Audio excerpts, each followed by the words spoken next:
جو لوگ کافر ہوئے اور کافر ہی مرے،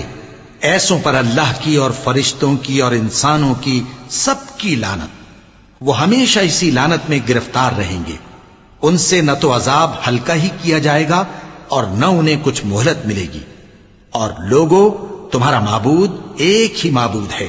اس بڑے مہربان اور رحم والے کے سوا کوئی عبادت کے لائق نہیں۔ بے شک آسمانوں اور زمین کے پیدا کرنے میں اور رات اور دن کے ایک دوسرے کے پیچھے آنے جانے میں اور کشتیوں اور جہازوں میں جو سمندر میں لوگوں کے فائدے کے لیے رواں ہیں، اور میں جس کو اللہ آسمان سے برساتا اور اس سے زمین کو اس کے مردہ ہو جانے کے بعد زندہ یعنی خشک ہو جانے کے بعد سرسبز کر دیتا ہے، اور زمین پر ہر قسم کے جانور پھیلانے میں اور ہواؤں کے چلانے میں اور بادلوں میں جو آسمان اور زمین کے درمیان گھرے رہتے ہیں، عقل مندوں کے لیے اللہ کی قدرت کی نشانیاں ہیں۔